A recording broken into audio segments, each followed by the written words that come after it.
ஒரு வீட்ல சாரதா பிரசாத் தம்பதி இருந்தாங்க. அவங்களுக்கு 3 பசங்க, 3 மருமகள்கள் இருந்தாங்க. சாரதா பயங்கர கஞ்சம். பைசாவை செலவு பண்ணணும்னா அவங்களுக்கு உயிரே போற மாதிரி. மாமியாருக்கு தகுந்த மாதிரியே 2வது மருமக அவனி, 3வது மருமக அஞ்சலி. எங்க செலவு பண்ணாம பணத்தை சேர்த்து வைக்கலாம், எந்த பொருளை செலவு பண்ணாம அப்படியே வச்சுக்கலாமான்னு யோசிப்பாங்க. ஆனா பெரிய மருமக அனாமிகா மட்டும் ரொம்ப தெளிவான பொண்ணு. சிக்கனத்துக்கும் கஞ்சத்தனத்துக்கும் உள்ள வித்தியாசம் ரொம்ப நல்லா தெரிஞ்ச பொண்ணு. எந்த பிரச்சனையா இருந்தாலும் ரொம்ப ஈஸியா அதை ஹேண்டில் பண்ணுவா. இப்படியே அந்த வீட்ல காலத்தை கழிச்சிட்டு இருக்கும்போது கொஞ்ச நாள்லயே கோடைக்காலம் வந்தது. வெயில் பயங்கரமா காஞ்சது. ஒரு நாள் வீட்ல இருந்த ஹால்ல சாரதா, அவனி, அஞ்சலி 3 பேரும் வேர்வைய தொடச்சுக்கிட்டு நாற்காலியில உட்கார்ந்துட்டு இருந்தாங்க. பிரசாத் பேப்பரால விசிறிக்கிட்டு இருந்தாரு. அடடடட, என்னப்பா பிரசாத் இதெல்லாம்? காலையில 8 மணிக்கே சூரிய பகவான் கூப்பிடாம வந்து நிக்கிறாரு. இந்த வெயில் காலத்தை எப்படி கழிக்க போறோமோ என்னவோ. இந்த வெயிலுக்கு தாங்குவனா இல்லையான்னு எனக்கே பயமா இருக்கு. வெயில் காலம் வந்தாலே போதும், உன் கஞ்ச பிசுனாரித்தனம் தலைவிரிச்சு ஆடும். வீட்ல என்னென்ன நியமனங்களை போட போறேன்னு நினைச்சாலே பதறுது. பாத்தீங்களா மருமகள்களே, உங்க மாமனாருக்கு நான் சிக்கனமா இருக்கிறது பிடிக்கல. ஆனாலும் உங்க மாமனார் சொல்றத நான் மதிக்க மாட்டேன். அவனே, அஞ்சலி இங்க வாங்க.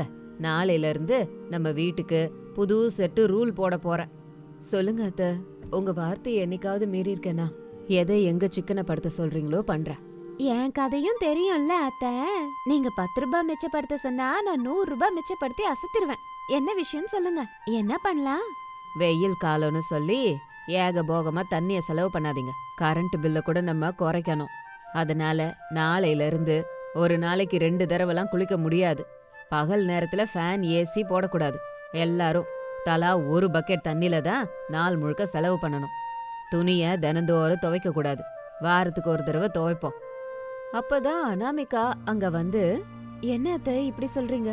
வெயில் காலத்துல பயங்கரமா வேர்க்கும். 2 தடவை குளிச்சாதானே நம்மளால ஃப்ரெஷ்ஷா இருக்க முடியும். தண்ணி கூட நிறைய குடிச்சாகணும். ஃபேன் இல்லாம பகல் நாள்ல எப்படி இருக்க முடியும்? நீ வாய மூட அனாமிகா. எப்பவும் நான் சொல்றத மறுத்து பேசிட்டு இருப்ப. தண்ணியே குழாயில இருந்து சும்மாவா வருது? அதுக்கு வரி கட்டுறோம், மோட்டர் போடணும். நான் சொல்றதுதான் இந்த வீட்ல நடக்கணும், அவ்வளவுதான். அவனே, அஞ்சலி, நான் சொல்றதுதான் நடக்கணும். எது என்ன ஆனாலும் சரி. இந்த வெயில் காலத்துல கரண்ட் பில்லு, தண்ணி பில்லு, இது எல்லாத்தையும் நம்ம மிச்சம் பண்ணணும். ஓகே அத்த. இன்னையில இருந்து நான் வீட்ல தண்ணி எப்படி மிச்சப்படுத்துறதுன்னு காட்டுறேன். நானு கரண்ட் பில்லு வராம எப்படி மிச்சப்படுத்துறதுன்னு காட்டுறேன். நீங்க கவலைப்படாதீங்க அத்த. இப்படி அவங்க கஞ்சத்தனத்தால எதை மிச்சப்படுத்தலான்னு பாத்துட்டு இருந்தாங்க. ஆனா அவங்க ஒண்ணு நினைச்சா இன்னொன்னு நடக்குது. 2 நாள் கழிச்சு சுரேஷ் ஆபீஸ்ல இருந்து கோபமா வீட்டுக்கு வந்தான். அவன் ட்ரெஸ்ல இருந்து பயங்கரமான துர்நாற்றம் வந்துச்சு. அம்மா, அவனி எங்க இருக்கீங்க? சீக்கிரமா இங்க வா. என்னங்க ஆபீஸ்ல இருந்து வந்தது கத்துறீங்க? கத்தாம என்ன பண்ண சொல்ற? என் சட்டையை நீ எப்படி துவைக்கிற அவனி? ஆபீஸ்ல என் பக்கத்துல உட்காந்துருக்கவங்க என் மேல கெட்ட நாத்தம் அடிக்குதுன்னு என் பக்கத்துக்கே வரமாட்றாங்க. சோப்பு போட்டுதான் என்னோட சட்டைய துவைக்கிறியா என்ன? சோப்பு போட்டா நிறைய தண்ணி வேஸ்ட் ஆகும்லங்க.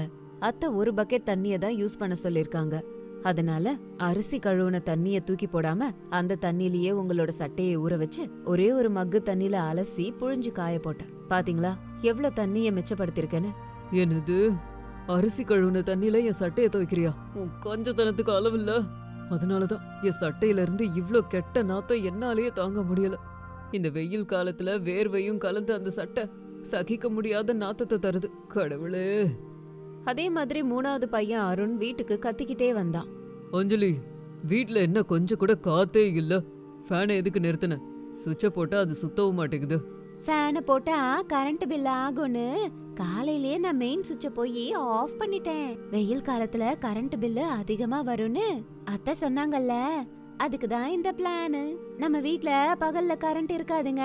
ராத்திரியில ஒரே ஒரு ஃபேனு, ஒரே ஒரு லைட்டு. உனக்கு என்ன மூளை கெட்டு போச்சா? வெளியில 40 டிகிரி வெயில் அடிச்சுக்கிட்டு இருக்கு. உள்ள ஃபேனை போட மாட்டேன்னா என்ன அர்த்தம்? ஃப்ரிட்ஜையும் ஆஃப் பண்ணிட்டியா? ஆமாங்க, ஃப்ரிட்ஜ் எப்பவும் ஆன்ல இருந்தா கரண்ட் இழுத்துக்கிட்டே இருக்கும். அதனால அதையும் ஆஃப் பண்ணிட்டேன். ஐயோ கடவுளே, அதுல காலையில வச்ச பால், தயிர் எல்லாமே இருக்கே. வெயில் அது என்ன நிலைமையில இருக்கோ? குடிக்கிறதுக்கு சில்லுன்னு கொஞ்சம் தண்ணியாவது தருவியா? சில்லுன்னு தண்ணியெல்லாம் ஒண்ணும் இல்லைங்க. காலையில புடிச்ச குழா தண்ணி இருக்கு. வேணும்னா அதை ஒரு சொம்பு கொண்டு வந்து தரேன். அத ராத்திரி வரைக்கும் வச்சு குடிங்க. என்னடி பேசிக்கிட்டு இருக்க? தாகத்துக்கு தண்ணி கொடுடின்னா ஒரு சொம்பு தண்ணிய ஒரு நாள் ஃபுல்லா குடிக்க சொல்ற. அப்படின்னு சொல்லிக்கிட்டு இருக்கும்போது அதே நேரத்துல பிரசாத் தலைய புடிச்சிட்டு வீட்டுக்கு வந்தாரு. ரொம்ப களைப்போட இருந்தாரு பிரசாத். சாரதா, சாரதா, எனக்கு மயக்கம் வர மாதிரி இருக்கு. தொண்டையெல்லாம் வறண்டு போச்சு. கொஞ்சம் மோர் இருந்தா கொண்டு வாயேன். மோருக்கு எங்க போறது? அஞ்சலி தான் ஃப்ரிட்ஜ ஆஃப் பண்ணி வச்சிருக்காளே. பால் கெட்டு போச்சு, தயிர் புளிச்சு போச்சு. நான் தான் முதல்ல சொன்னேன்ல, வயிறார தண்ணிய குடிச்சா தலைவலி களைப்பு இதெல்லாம் வராதுன்னு. வர்ற வழியில குழாயில புடிச்சு குடிக்க வேண்டியதானே. என்னடி உனக்கு பைத்தியம் பிடிச்சிருச்சா? வெயில் காலத்துல தண்ணி குடிக்கலனாலும் மோர் குடிக்கலனாலும் டீஹைட்ரேஷன் வந்து மேல போக வேண்டியதுதான். உன்னோட கஞ்சத்தனத்தால வீடே ரெண்டா கிடக்குது. நீங்க சும்மா பயப்படாதீங்க. இது எல்லாம் சிக்கனம்னு சொல்லுவாங்க. இப்படி பண்ணாதான் வாழ்க்கை நல்லா இருக்கும். இவங்க இப்படி சொல்லிக்கிட்டு இருந்தாங்க. இவங்க 3 பேரும் நடந்துக்கிற விதத்தால அந்த வீட்ல இருந்த எல்லாரும் நரகத்துல வாழற மாதிரி வாழ்ந்தாங்க. வீடு இருக்க இருக்க மோசமாச்சு. புழுக்கத்துல தூக்கமே வரல. இந்த சூடுக்கு எல்லாருக்கும் வேர்வை வந்துட்டு இருந்தது. இன்னொரு பக்கம் இந்த கோடை காலத்தை அனாமிகா தெளிவா எதிர்கொண்டுகிட்டு இருந்தா. அவளோட ரூமு, அவளோட கணவன் ரமேஷ் இருக்கிற இடம் சிலுச்சிலுன்னு இருக்க மாதிரி ஏற்பாடு பண்ணினான். ஒரு நாள் ரமேஷ் ஆபீஸ்ல இருந்து வீட்டுக்கு வந்தான். அப்பா, வெளியில வெயில் பயங்கரமா இருக்கு. ஆனா நம்ம ரூமுக்கு வந்ததும் ரொம்ப சில்லுன்னு இருக்கா அனாமிகா. ஏசி கூட போடல. ஆனா எப்படி நம்ம ரூம் மட்டும் இவ்வளவு கூலா இருக்கு? ஏசினால மட்டும் குளுமை வந்துடாதுங்க. நான் ஜன்னல்ல பச்சை பசேல்னு புல்ல போட்டேன். அதுல அப்பப்ப தண்ணிய தெளிச்சிட்டு இருக்கேன். அதுல காத்து பட்டு வீட்டுக்குள்ள சில்லுன்னு காத்து வருது. ஏசி மாதிரி இருக்கு. இந்தாங்க, இந்த மண் பானையில தண்ணி குடிங்க.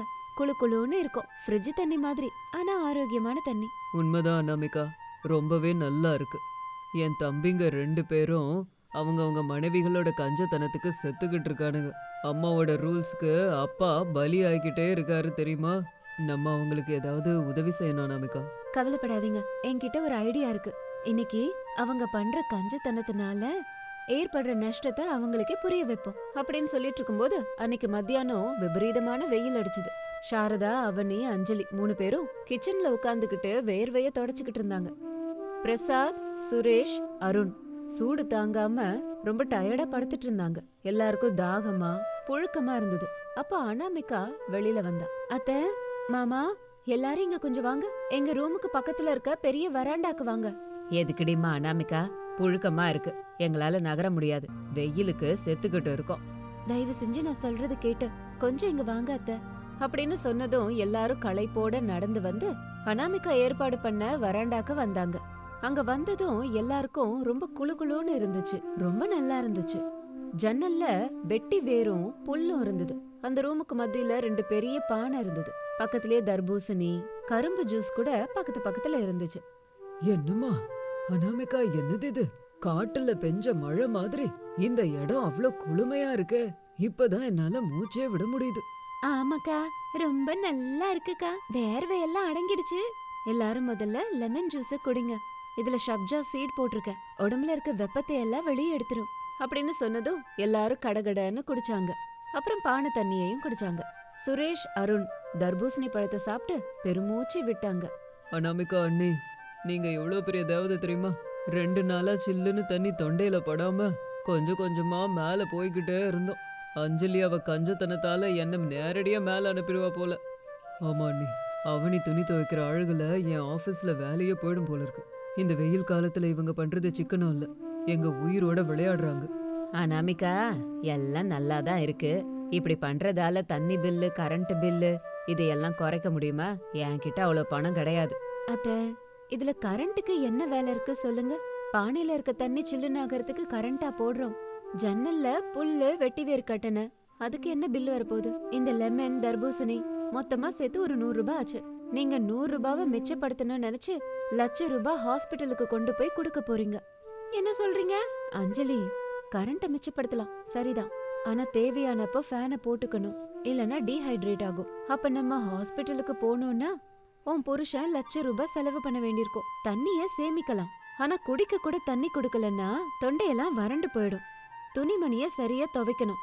இல்லனா அது நம்மளோட ஆரோக்கியத்துக்கு எவ்ளோ பெரிய கேடு தரும் தெரியுமா? நம்ம கழட்டி போட்ட துணியில அவ்ளோ கிருமி இருக்கும். அவசரத்துக்கு எதையும் உபயோகப்படுத்தலன்னா அதுக்கு பேரு கஞ்சத்தனம்.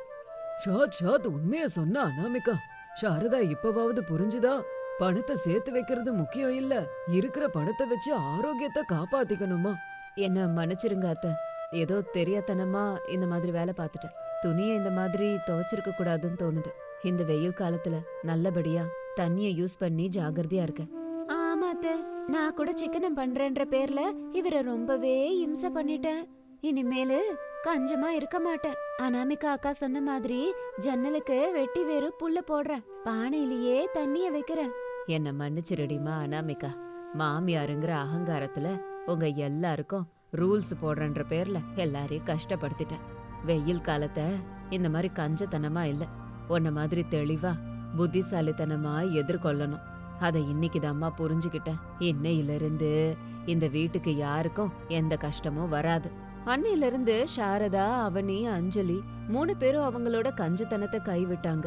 அனாமிகா புத்திசாலித்தனமா வெயில் காலத்துல நேச்சுரலா உடம்ப கூலாக்குற பழங்கள், மண்பானையில தண்ணி, அவசரத்துக்கு ஏற்ப கரண்ட், தண்ணி எல்லாத்தையும் பயன்படுத்திக்கணுங்கிற அறிவு. இது மட்டும் இல்லாம ஒருத்தர் புரிஞ்சுக்கணும் அப்படிங்கிற பாடத்தை கூட எல்லாருக்கும் புகுத்தினா. இது இன்னைக்கு ஸ்டோரி. இதே மாதிரி இன்னொரு ஸ்டோரியோட உங்களை மறுபடியும் மீட் பண்றேன். அது வரைக்கும் பாய் பாய். ஒரு பெரிய பட்டணம் இருந்தது. அந்த பட்டணத்துக்கு நடுவுல இந்திர பவனம் மாதிரி ஒரு பெரிய வீடு. அந்த வீட்டோட முதலாளி சாரதா. சாரதானா அந்த ஊர்ல தெரியாதவங்களே இல்ல. அவ்ளோ ஆஸ்தி, அவ்ளோ அந்தஸ்து இருந்தாலும் அவங்களுக்கு அகங்காரம் துளி கூட இல்ல. அவங்க ஒரு வியாபாரம் பண்ணாங்க. அதுல அவங்க சம்பாரிச்ச பணத்துல அவங்களுக்கு கொஞ்சம் அகங்காரமும் வந்துருச்சு. சாரதாவோட புருஷன் பிரசாத் ரொம்ப சாது. ஆனா வீட்ல சாரதாவோட பேச்சுக்கு தான் இடம். அவங்களுக்கு 3 மகன்கள், ரமேஷ், சுரேஷ், அருண். அவங்க மனைவிகள் அனாமிகா, அஞ்சலி, அவனி. 3 மருமகள்களும் ரொம்ப நல்லவங்க, கஷ்டப்படுற குணமுடையவங்க. ஆனா சாரதா மட்டும் அவங்கள வேலைக்காரங்களை விட மோசமா நடத்துனாங்க. ஒரு நாள் காலையில சாரதா கால் மேல கால் போட்டுக்கிட்டு சோஃபால உட்காந்துக்கிட்டு இருந்தாங்க. அப்போ பெரிய மருமக அனாமிகா காஃபியை எடுத்துக்கிட்டு வந்தா. என்னடி இது, காஃபியா இல்ல கசாயமா? நாளுக்கு நாள் நீ சமைக்கிறது ஒன்னும் சரியில்லை. என்னதான் உங்க அம்மா வீட்ல கத்துக்கிட்டியோ? அது ஒன்னும் இல்ல அத்தை, எப்பவும் போலதான் போட்டேன். பால் கொஞ்சம் திக்கா இருக்கேன்னு சொல்லி கொஞ்சோண்டு தண்ணி ஊத்துன, அவ்வளவுதான். போதும் நிறுத்து. பதிலுக்கு பதில் பேசலன்னா தூக்கமே வராது. என் ஸ்தானம் என்ன, என் ஸ்டேட்டஸ் என்ன? என் வீட்ல இப்படிப்பட்ட காஃபியை நான் குடிக்கவா? இதை எடுத்துட்டு போ. அப்ப அந்த இடத்துக்கு பிரசாத் வந்தாரு. சாரதா, காலங்காத்தால ஏம்மா இப்படி பேசுற? காஃபி நல்லா தானே இருக்கு. நீ பண்றது உனக்கே கொஞ்சம் அநியாயமா தெரியல? நீங்க வாயை மூடுங்க, உங்களுக்கு ஒன்னும் புரியாது. என் பிசினஸ் டென்ஷன் எனது. சாப்பிட்டு உட்கார்றத தவிர இவளுகளுக்கு வேற வேலையே இல்ல. என் புள்ளைங்க என்னோட பிசினஸ நல்லபடியா பாத்துக்கிறானுங்க. இவளுங்க இருக்கிறது வெறும் தண்டம்.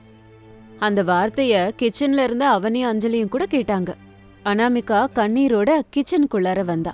3 மருமகள்களும் அங்க சந்திச்சுக்கிட்டாங்க. அக்கா, இன்னும் எத்தனை நாள் அத்தை கிட்ட இப்படி வார்த்தை வாங்குறது? நம்ம ஏதாவது செய்யணும்க்கா. ஆமாக்கா, அவங்க கிட்ட பணம் இருக்குன்னு திமிரு. நம்ம வீட்ல என்ன வேலை செஞ்சாலும் அவங்க கண்ணுல தெரியவே மாட்டேங்குது. நம்மளும் ஏதாவது சாதிச்சு காட்டுனாதான் அந்த அம்மாக்கு நம்ம மேல மரியாதை வரும். உண்மைதான், ஆனா என்ன பண்ண முடியும்? நம்ம வாசலை தாண்டி வேலைக்கு போறதுக்கு பெர்மிஷன் கிடைச்சாதானே அவங்க அதை நம்மள பண்ணவே விட மாட்டாங்க. நம்ம வெளியில போகணும்னு அவசியமே இல்லக்கா. நம்ம வீட்டு மாடியில பெரிய இடம் இருக்கு இல்லையா, அதெல்லாம் காலியா வேற இருக்கு. அங்க நம்ம ஏதாவது செய்வோம். அங்க என்னத்த பண்றது அவனி? வெயில்ல காஞ்சு போயிடுமே. ஒரு ஐடியா இருக்கு. கொஞ்ச நாளா ஆர்கானிக் ஃபுட்டுக்கு வெளியில நல்ல டிமாண்ட் இருக்கு. நம்ம மாடி மேல நம்ம காய்கறிய விளைய வைப்போம். நம்ம வீட்டு தேவைக்கும் ஆகும், மிச்சத்தை நம்ம விற்கவும் செய்யலாம். அதுல நல்ல பணம் கிடைக்கும். அடடே, சூப்பர் ஐடியாக்கா. ஆனா அத்தை இதுக்கெல்லாம் ஒத்துக்கும் நினைக்கிறியா? அவங்களுக்கு தெரியாம ஆரம்பிக்கலாம், மாமாவோட உதவியையும் வாங்கிக்கலாம் அப்படின்னு நினைச்சு 3 மருமகள்களும் அன்னைக்கு சாயந்தரம் அவங்களோட கணவன்கள் கிட்ட விஷயத்த சொன்னாங்க. ரமேஷ், சுரேஷ், அருண் முதல்ல தயங்கினாலும் மனைவிகளோட தன்னம்பிக்கைய பார்த்து ஒத்துக்கிட்டாங்க. பிரசாத் கூட ரகசியமா அவங்களுக்கு எல்லா உதவிகளையும் செஞ்சாரு. மண்ணு, விதையெல்லாம் வாங்கி கொடுத்தாரு. மறுநாள்ல இருந்து மாடி மேல மருமகள்கள் வேலைய ஆரம்பிச்சாங்க. அப்படி இருக்கும்போது கொஞ்ச நாள் கழிச்சு சாரதா எதிர்பாரா விதமா மேல வந்தாங்க. அங்க மண்பானை, க்ரோ பேக்ஸ், செடியெல்லாம் பார்த்து ஷாக் ஆனாங்க. என்னங்கடி இது? என் அழகான வீட்டை பாழாக்கிட்டு இருக்கீங்க. இது என்ன மண்ணு, சட்டி? சாரதாவோட சத்தத்தை கேட்டு 3 மருமகள்களும் பயந்து போயிட்டாங்க. அவங்க கிட்ட, அத்தை அது குப்பை இல்ல, நாங்க 3 பேரும் செடி வளர்க்குறோம். செடி வளர்க்குறீங்களா? அது என்ன காய்கறியா? என் மாடியில காய்கறி. உங்களுக்கு என்ன பைத்தியம் பிடிச்சிருச்சா? கோடி கணக்குல சம்பாதிக்கிற என் வீட்ல சில்லற கணக்குல வியாபாரம் பண்ற காய். உடனே இது எல்லாத்தையும் பிச்சு தூக்கி போடுங்க. ஷாரதா, எதுக்கு அவங்கள திட்டுற? அவங்க ஏதோ பொழுதுபோக்கா பண்றாங்க. அது மட்டும் இல்லாம ஃப்ரெஷ்ஷா விளையிற காய்கறிகள் நம்ம சாப்பிட்டா நம்ம உடம்புக்கும் ரொம்ப நல்லது இல்ல. அதெல்லாம் எனக்கு தேவையில்லை. என் வீட்டோட அழகு பாழா போகுது. நாளைக்கு காலையில இந்த இடத்துல ஒண்ணு கூட இருக்கக்கூடாது. எடுக்கல 3 பேரையும் உங்க அம்மா வீட்டுக்கு துரத்தி விட்டுருவேன். அத்தை, ஒரே ஒரு வாய்ப்பு கொடுங்க. இது வளர்ந்ததுக்கு அப்புறம் உங்களுக்கே புரியும். இது உங்க வீட்டோட அழக ரெட்டி பாக்கும் அத்தை. நீங்க வேணா பாருங்களேன் ப்ளீஸ் அத்தை. ஆமா அத்தை, நாங்க ரொம்ப ஜாக்கிரதையா பாத்துக்கிறோம். சரி சரி, அழாதீங்க. 1 மாசம் வரைக்கும் டைம் கொடுப்பேன். அதுக்குள்ள இந்த செடியெல்லாம் வளரல, அதுக்கப்புறம் வீடு பாழானாலும் சரி, எல்லாத்தையும் துவம்சம் பண்ணிடுவேன், ஜாக்கிரதை அப்படின்னு சாரதா இஷ்டமே இல்லாம அங்கிருந்து கிளம்புனாங்க. அன்னையில இருந்து மருமகள்கள் எல்லாரும் செடிகளை ஜாக்கிரதையா பாத்துக்கிட்டாங்க. காலையில சாயந்தரம் தண்ணி ஊத்துறது, செடிகளை பராமரிக்கிறது, எருவு போடுறது, இதெல்லாம் பண்ணாங்க. அவங்க கஷ்டத்துக்கு பிரதிபலனா 1 மாசம் முடிஞ்சதுக்கு அப்புறம் அழகான ஃப்ரெஷ் காய்கறிகள் கிடைச்சது. சொரக்காய், பீர்க்கங்காய், தக்காளி, கத்திரிக்காய், பச்சை மிளகா, வெண்டைக்காய், கீரை எல்லாமே வளர்ந்து இருந்தது. அப்படி இருக்கும்போது ஒரு நாள் காலையில அனாமிகா, அஞ்சலி, அவனி காய்கறியை எடுத்துக்கிட்டு கிளம்புனாங்க. அக்கா பாத்தியா, சொரக்காய் எவ்வளவு குண்டா வந்திருக்கு. மார்க்கெட்ல கூட இவ்ளோ ஃப்ரெஷ்ஷா கிடைக்காது. ஆமா அஞ்சலி, இந்த தக்காளிய பாரு, வண்டியில வர்றவன் இவ்ளோ ஃப்ரெஷ்ஷா வச்சிருக்கானா. நம்ம கஷ்டத்துக்கு தகுந்த பலன் கிடைச்சிருச்சு. இன்னைக்கு நாம வீட்டுக்கு தேவையானது போக மத்தத போய் வித்துட்டு வரலாம். மாமா கேட்டுக்கு பக்கத்துல சின்னதா ஸ்டால் வைக்கிறேன்னாரு.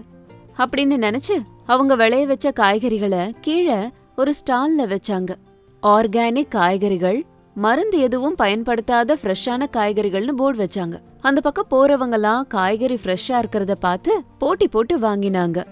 1 மணி நேரத்துல எல்லா காய்கறிகளும் காலி. அனாமிகா கை நிறைய பணமும் கிடைச்சது. இப்போ அந்த நேரத்துல சாரதா போன்ல யார்கிட்டயோ பயங்கர சத்தமா பேசிட்டு இருந்தாங்க. என்னது, ஆர்டர்ஸ் கேன்சல் ஆயிடுச்சா? எதுக்கு? நான் தான் சாரதா. ஏன் சரக்குல குவாலிட்டி இல்லையா? எவ்ளோ தைரியம் உங்களுக்கு? சரி சரி, உங்க இஷ்டம், உங்களுக்கு தான் நஷ்டம் அப்படின்னு சொல்லிட்டு போனை வச்சுட்டு தலைய பிடிச்சிட்டு உட்கார்ந்தாங்க. அப்போ அனாமிகா அங்க வந்தா. அத்தை, இப்ப எதுக்கு இங்க வந்தீங்க? எனக்கு தலைவலியா இருக்கு, மரியாதையா போயிடுங்க. அது இல்ல அத்தை, இன்னைக்கு மாடியில காய்ச்ச காய்கறிகளை எல்லாம் வித்ததுல இவ்ளோ பணம் கிடைச்சது. அப்போ அனாமிகா கையில இருக்கிற பணத்தை பார்த்து சாரதா ஆச்சரியப்பட்டாங்க. ஆனா வெளியில சும்மா திமிரா நடிச்சாங்க. ஓஹோ, அந்த சில்லற காய்கறியா? எவ்வளோ கிடைச்சது? 100, 200? என் செருப்போட விலையே 2000 ரூபாய். அந்த அளவுக்கு கூட கையில காசு இல்ல? இல்ல அத்தை, இன்னைக்கு ஒரு நாள் 5000 ரூபாய் வரைக்கும் கிடைச்சது. என்னது, 5000 ரூபாவா? அந்த சில்லற காய்க்கா? ஆமா அத்தை, அது சில்லற காய்கள் இல்ல, ஃப்ரெஷ்ஷான காய்கறி, சுத்தமான காய்கறி, மக்களுக்கு ரொம்ப பிடிச்ச ஆர்கானிக் காய்கறி. அதை கேட்டு சாரதா ஆச்சரியப்பட்டாலும் அவங்க அகங்காரம் அதுக்கு இடம் கொடுக்கல, மௌனமா இருந்தாங்க. கொஞ்ச நாள் போனதுக்கு அப்புறம் அனாமிகாவோட காய்கறி பிசினஸ் கொஞ்சம் கொஞ்சமா டெவலப் ஆக ஆரம்பிச்சுது. அவங்க மாடி மேல இன்னும் சில இடங்கள்ல காய்கறிகளை போட்டாங்க. இம்போர்ட்டட் காய்கறிகளை கூட விளைய வைக்க ஆரம்பிச்சாங்க. ஊர்ல இருக்கவங்க எல்லாம் சாரதா மருமகள்களோட காய்கறி ஃப்ரெஷ்ஷாவும் சுவையாவும் இருக்குன்னு சொன்னாங்க. இன்னொரு பக்கம் சாரதாவோட பிசினஸ் கொஞ்சம் கொஞ்சமா படுக்க ஆரம்பிச்சிருச்சு. அவங்களோட அகங்காரத்தால கஸ்டமர்ஸோட எண்ணிக்கையும் குறைய ஆரம்பிச்சுது. பெரிய பெரிய கான்ட்ராக்ட்ஸ் கைய விட்டு போச்சு. கடன்காரங்க வீட்டுக்கு வந்து சண்டை போட ஆரம்பிச்சாங்க. அப்படி இருக்கும்போது ஒரு நாள் சாயந்தரம் வேளையில சாரதா ரொம்ப சோகமா உட்காந்துட்டு இருந்தாங்க. பிரசாதும் பசங்களும் கூட அதை விசித்திரமா பார்த்தாங்க. அம்மா, இப்ப என்ன பண்றது? கடன்காரங்க நாளைக்குள்ள 10 லட்ச ரூபாய் கட்ட சொல்றாங்க. நம்ம கிட்ட அவ்வளோ பணம் இல்ல. பேங்க் பேலன்ஸ் கூட மைனஸ்ல இருக்கு. ஆமாம்மா, உங்க பிசினஸ் பார்ட்னர்ஸ் கூட உங்களை ஏமாத்திட்டாங்க. இப்ப நம்ம நிலைமை என்ன? எல்லாம் என் தலையெழுத்து. எல்லாரையும் இளக்காரமா பார்த்தேன். அதே எனக்கு இப்போ ரிவீட் அடிச்சிருச்சு. இப்ப என் கையில 1 ரூபாய் கூட இல்ல. இந்த வீட்டை கூட விற்க வேண்டிய நிலைமை வந்துருச்சு. அப்போ சாரதாவோட பேச்சுல ஒரு குற்ற உணர்வும் கூட கலந்து தெரிஞ்சுது. அப்போ அனாமிகா, அவனி, அஞ்சலி 3 பேரும் அங்க வந்தாங்க. அனாமிகா கையில ஒரு பெரிய பேக் இருந்தது. அத்த, நீங்க தைரியமா இருங்க, இந்த வீட்டை விற்க வேண்டிய அவசியம் இல்ல. அனாமிகா, என்னம்மா பேசுற? 10 லட்சம் ரூபாய் விளையாட்டு இல்ல. இந்தாங்க அத்த அப்படின்னு சொல்லி அனாமிகா அந்த பேக டேபிள் மேல வச்சா. இதுல 15 லட்சம் ரூபாய் வரைக்கும் இருக்கு. அதை கேட்டு எல்லாரும் ஆச்சரியப்பட்டாங்க. சாரதா கண்ணை விரிச்சு பார்த்தாங்க. 15 லட்சமா? ஏதுமா இந்த பணம்? உங்க அம்மா வீட்ல இருந்து கொண்டு வந்தியா? இல்ல அத்த, இது நாங்க மாடியில விளைவிச்ச காய்கறியில கிடைச்சது. ஆமா அத்த, 6 மாசமா கிடைச்ச பணத்தை எல்லாம் நாங்க இப்படிதான் சேர்த்து வச்சுக்கிட்டே இருந்தோம். எங்களுக்கு தெரியும் என்னைக்காவது ஒரு நாள் இந்த பணத்துக்கு அவசியம் வரும்னு. வெறும் காய்கறிய வித்து இவ்ளோ பணம் சம்பாரிச்சிங்களா? ஆமா அத்த, நம்மளோடது பங்களா, மேல தாராளமா இடம் இருக்கு. அதுல நாங்க விளைவிச்சோம். அதுல கிடைச்சதுதான் இது. பெரிய பெரிய ஹோட்டல்ஸ்ல எல்லாம், சூப்பர் மார்க்கெட்ல எல்லாம் நம்ம கிட்டதான் காய்கறி வேணும்னு வந்து கேட்டு வாங்குறாங்க. இப்போ நம்ம மாடியில இருக்க தோட்ட பெரிய வியாபார சாம்ராஜ்யம் அத்த. அனாமிகா சொன்னதை கேட்டதும் சாரதாவோட மனசு தாங்கல. அவங்க யார வேலைக்கு ஆக மாட்டாங்க, வீட்லயே சும்மா இருக்காங்க அப்படின்னு கமெண்ட் பண்ணாங்களோ அவங்க தான் இன்னைக்கு இவங்கள காப்பாத்திருக்காங்க. தன்னோட வியாபாரம் அகங்காரத்தால அழிஞ்சுது. அவங்க வியாபாரம் கடின உழைப்பால வெற்றி அடைஞ்சுது. சாரதா எழுந்திருச்சு போய் 3 மருமகள்களையும் பிடிச்சுக்கிட்டு, என்ன மன்னிச்சிருங்கடிமா, என் கண்ணுல அகங்காரம் அதிகமா இருந்ததால உங்க எல்லாரையும் ஏளனமா பார்த்தேன். அதை நான் இன்னைக்கு மாத்திக்கலான்னு இருக்கேன். ஏன்னா நான் திருந்திட்டேன். என்னை இந்த நிலைமையில காப்பாத்திருக்கீங்க. உங்களுக்கு நான் எப்படி நன்றி சொல்றது? என்னத்த பெரிய வார்த்தைலாம் சொல்லிட்டு, நாங்க உங்க பசங்க, சொத்து போச்சுன்னா திரும்ப சம்பாரிச்சுக்கலாம். ஆனா இந்த குடும்பம் முக்கியம் இல்லையா? இந்த பணத்தை வச்சு கடனை அடைங்க. பாத்தியா சாரதா, நான் முதல்லயே சொன்னேன், கஷ்டத்தை பார்த்தவங்க கடின உழைப்ப நம்புவாங்க. நம்ம மருமகள்கள் தங்கம். ஆமாமா, பிசினஸ்னு அலைஞ்சமே தவிர வீட்லயே இருக்க மகாலட்சுமிகளை நம்ம மறந்துட்டோம். ஆமாப்பா, இனிமே நான் இந்த வீட்டு எஜமானி இல்ல, என் மருமகளுங்க தான் இந்த வீட்டு எஜமானிங்க. இன்னையிலிருந்து என் பிசினஸ் வேற, உன் பிசினஸ் வேற இல்ல. நாம எல்லாரும் சேர்ந்து மாடி மேல விவசாயம் எல்லாம் பண்ணி நிலைமைய உயர்த்தலாம். நிஜமாவா அத்த? உண்மைதாம்மா. நாளையிலிருந்து நானும் உங்க கூட சேர்ந்து மாடிக்கு வரேன். அந்த இடத்துல செடிகளை நானும் நல்லா பாத்துக்கிறேன். அந்த பச்சை பசேல்னு இருக்க பண்டங்களை வளர்க்குறேன். ஐயோ, அத்தைய பார்த்து செடிகள்லாம் பயந்து, இந்தாம்மா இன்னும் 2 காய் கூட சேர்த்து வச்சுக்கோன்னு கொடுக்க போகுது. அஞ்சலி சிரிச்சுக்கிட்டே சொன்னதை கேட்டு எல்லாரும் சிரிச்சாங்க. மறுநாள்ல இருந்து அந்த வீடு ஒரே பரபரப்பா இருந்தது. எல்லாரும் வேலை செஞ்சாங்க. கடன்லாம் தீர்ந்தது. சாரதா குணத்தை மாத்திக்கிட்டாங்க. மருமகள்களோட சேர்ந்து மாடியில அவங்களுக்கு உதவிலாம் செஞ்சாங்க. இன்னும் ஒரு வியாபாரத்தை சாரதா ஆர்கானிக் கார்டன்ஸ் அப்படின்ற பேர்ல ரெஜிஸ்டர் பண்ணாங்க. இப்ப அந்த ஊர்ல எங்க ஃபங்க்ஷன் நடந்தாலும் சாரதாவோட ஃப்ரெஷ்ஷான காய்கறிகள் தான் போகும். மருமகள்கள் செய்த காரியத்துக்கு மாமியார் பெருமிதப்பட்டாங்க. அகங்காரம் போயிடுச்சு, அன்பு தான் ஜெயிச்சுது. இது இன்னைக்கு ஸ்டோரி. இதே மாதிரி இன்னொரு ஸ்டோரியோட உங்களை மறுபடியும் மீட் பண்றேன். அது வரைக்கும் பாய்.